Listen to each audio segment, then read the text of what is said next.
discipline is something God allows when you go outside your boundary. ಶಿಕ್ಷೆ ಅನ್ನೋದು ದೇವರು ನಾವು ಆ ಎಲ್ಲೆಯನ್ನು ಮೀರಿ ಹೋದಾಗ ಕೊಡುವಂತದ್ದು. Also to protect us from greater dangers. ಅದು ಬೇರೆ ಇನ್ನೂ ಅಪಾಯದ ವಿಷಯಗಳಿಂದ ನಮ್ಮನ್ನು ಕಾಪಾಡೋದಕ್ಕೆ ದೇವರು ಅನುಮತಿಸ್ತಾರೆ ಅದನ್ನ. I've had 2 or 3 times when I've fallen from my scooter. ನಾನು 2-3 ಸಲ ನನ್ನ ಸ್ಕೂಟರ್ ಇಂದ ಬಿದ್ದಿದ್ದೇನೆ. But by God's grace I never broke any bones. ದೇವರ ದಯೆಯಿಂದ ನನ್ನ ಮೂಳೆ ಯಾವುದು ಮುರಿಲಿಲ್ಲ. But little scratches. ಅಲ್ಲಿ ಇಲ್ಲಿ ತರಚಿಕೊಂಡಿತು. And always when that happens I say, Lord, what are you trying to teach me? ನಾನು ಯಾವಾಗ್ಲೂ ದೇವರ ಹತ್ರ ಕೇಳ್ತೀನಿ, ದೇವರೇ ನೀನು ಏನು ಕಲಿಸ್ಲಿಕ್ಕೆ ಪ್ರಯತ್ನ ಮಾಡ್ತಾ ಇದೀಯಾ? And I thought some great spiritual revelation will come. ನಾನು ಅನ್ಕೊಂಡಿದ್ದೆ ದೇವರು ಬಹಳ ದೊಡ್ಡ ಪ್ರಕಟಣೆ ಕೊಡ್ತಾರೆ ಅಂತ. The Lord only said, don't drive so fast. ದೇವರು ಹೇಳಿದ್ರು ಬಹಳ ಜೋರಾಗಿ ಓಡಿಸಬೇಡ ಗಾಡಿ ಅಂತ. It is not anything very spiritual, it is very practical. ಬಹಳ ಆತ್ಮಿಕ ವಿಷಯವಲ್ಲ, ಅದು ಪ್ರಾಯೋಗಿಕವಾದ ವಿಷಯ. So sometimes God's advice is to protect us from more serious accidents if you go so fast. ದೇವರು ಆ ಒಂದು ಜೋರಾಗಿ ಹೋಗೋದ್ರಿಂದ ಆಗುವಂತ ಇನ್ನೂ ಅಧಿಕ ಅಪಘಾತದಿಂದ ನಮ್ಮನ್ನು ಕಾಪಾಡಲಿಕ್ಕೆ ಈಗ ಅನುಮತಿಸ್ತಾರೆ. God is a good God. He doesn't want us to live short. He wants us to live long lives on this earth. ದೇವರು ಬಹಳ ಒಳ್ಳೆಯ ದೇವರು, ನಾವು ಇನ್ನೂ ಅಧಿಕ ಕಾಲ ಜೀವಿಸಬೇಕು ಅಂತ ಬಯಸ್ತಾರೆ. That's why he teaches us to eat healthy. ಅದರಿಂದ ನಾವು ಯಾವ ತರ ಒಳ್ಳೆಯದಾಗಿ ಊಟ ಮಾಡಬೇಕು ಅನ್ನೋದನ್ನ ಕಲಿಸ್ತಾರೆ. Don't eat whatever you like. Eat whatever is healthy and good for you. ನೀವು ಏನೆಲ್ಲ ಇಷ್ಟ ಇದೆ ಅದೆಲ್ಲ ತಿನ್ನಕ್ಕೆ ಹೋಗ್ಬೇಡಿ, ಯಾವ್ದು ಆರೋಗ್ಯವಾಗಿದೆ ಅದನ್ನ ತಿನ್ನಬೇಕು. Otherwise you'll shorten your own life. ನಿಮ್ಮ ಸ್ವಂತ ಜೀವಿತವನ್ನ ಕಡಿಮೆ ಮಾಡ್ಬಿಡ್ತೀರಾ ನೀವು.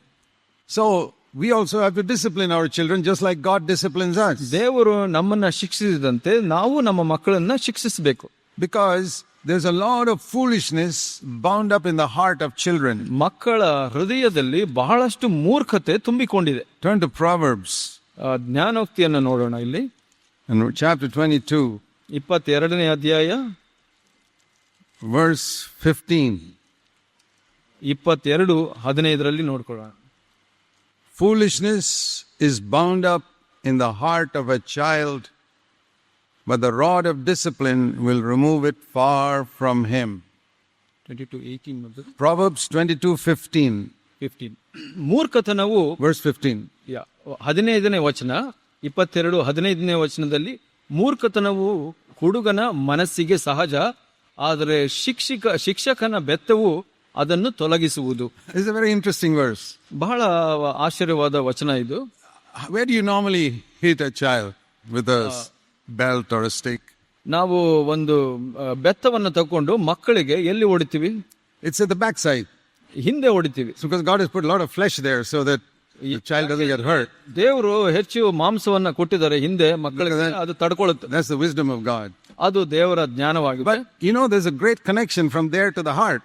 ಸೊ ಅಲ್ಲಿಂದ ಹೃದಯಕ್ಕೆ ಒಂದು ಕನೆಕ್ಷನ್ ಇದೆ, ಸಂಬಂಧ ಇದೆ, ಗೊತ್ತಾ? You hit over there and the foolishness goes out of the heart. ಅಲ್ಲಿ ಹೊಡೆದ್ರೆ ಇಲ್ಲಿಂದ ಹೃದಯದಿಂದ ಮೂರ್ಖತನ ಹೋಗ್ಬಿಡುತ್ತೆ. That's what this verse says.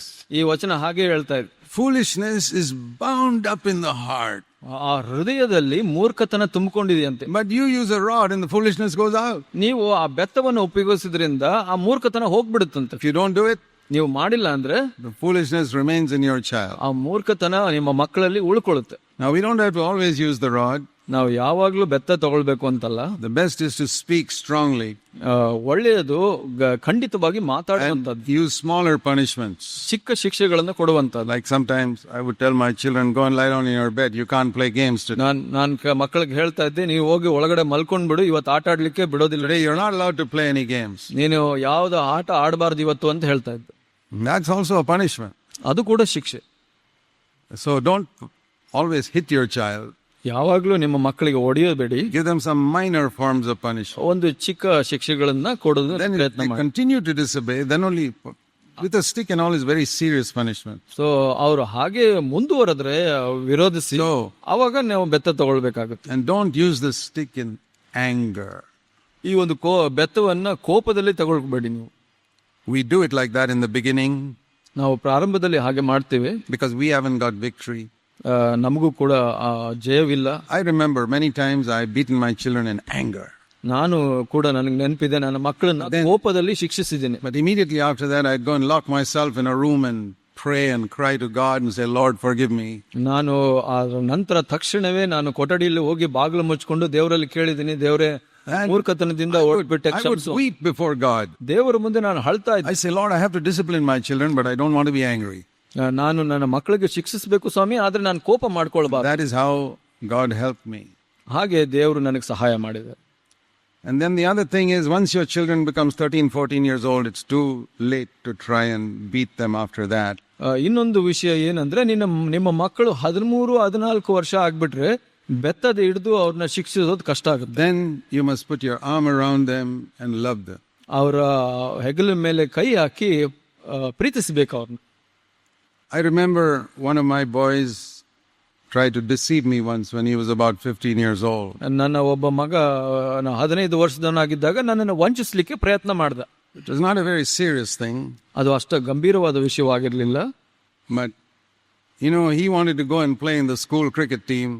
ಅವನು ಸ್ಕೂಲ್ ಕ್ರಿಕೆಟ್ ತಂಡದಲ್ಲಿ ಆಡೋಕೆ ಪ್ರಯತ್ನ ಮಾಡಿ He was selected. ಅವನು ಅಲ್ಲಿ ಆಯ್ಕೆ ಆಗಿದ್ದ. There was a match that day. ಅಲ್ಲಿ ಒಂದು ಪಂದ್ಯವಿತ್ತು ಅವತ್ತು. But he knew that if he asked me, I would say, forget about the cricket, go and study for your examination. ಅವನು ಗೊತ್ತಿತ್ತು ನನಗೆ ಕೇಳಿದ್ರೆ ನೀನು ಓದಕ್ಕೆ ಹೋಗು, ನೀನು ಆಡಕ್ಕೆ ಹೋಗ್ಬೇಡ ಅಂತ ಹೇಳ್ತೀನಿ ಅಂತ. So he never told me that he's going for the match. ಅವನು ಹೇಳಲಿಲ್ಲ ನನಗೆ ಆಡ್ಲಿಕ್ಕೆ ಹೋಗ್ತಾ ಇದ್ದೀನಿ ಅಂತ. He folded up all his cricket uniform inside the bag and walked away as if he's going to school. Cricket ಸಮವಸ್ತ್ರನ ಎಲ್ಲ ಮಡಚಿ ಅವನ ಪುಸ್ತಕದ ಬ್ಯಾಗ್ ನಲ್ಲಿ ಇಟ್ಕೊಂಡು ಅವನು ಹೋಗ್ಬಿಟ್ಟ ಸ್ಕೂಲ್ಗೆ ಹೋದ ಹಾಗೆ. Now he need not have deceived me. ಅವನು ಹಾಗೆ ನನ್ನನ್ನು ವಂಚಿಸೋ ಅವಶ್ಯಕತೆ ಇರಲಿಲ್ಲ. If he had told me, Dad, I've been selected for a match, I want to go and play, I would have said, sure, go and play. ನನಗೆ ಹೇಳಿದ್ರೆ, ಅಪ್ಪ ನಾನು ಈ ಒಂದು ತಂಡದಲ್ಲಿ ಆಯ್ಕೆಯಾಗಿದ್ದೀನಿ, ನಾನು ಆಡಬೇಕು ಅಂತ ಹೇಳಿದ್ರೆ ನಾನು ಅನುಮತಿಸ್ತಾ ಇದ್ದೆ. I was never against my children playing games. ನಾನು ಯಾವತ್ತೂ ಮಕ್ಕಳು ಆಟ ಆಡೋದ್ರ ವಿರುದ್ಧವಾಗಿ ಇರಲಿಲ್ಲ. I never take them to cinemas, I never take them to circus, no television at home. I have to give them something. I would allow them to play games. ನಾನು ಅವ್ರಿಗೆ ಯಾವತ್ತು cinema, circus ಆಗ್ಲಿ ಬೇರೆ ಎಲ್ಲಿ ಕರ್ಕೊಂಡು ಹೋಗ್ತಾ ಇರಲಿಲ್ಲ. ಅದಕ್ಕೆ ನಾನು ಆಟ ಆಡ್ಲಿಕ್ಕೆ ಅನುಮತಿಸ್ತಾ ಇದ್ದೆ.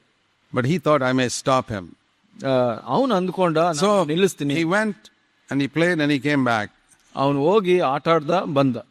And by the time he came back, he saw in my face that I knew what he had done.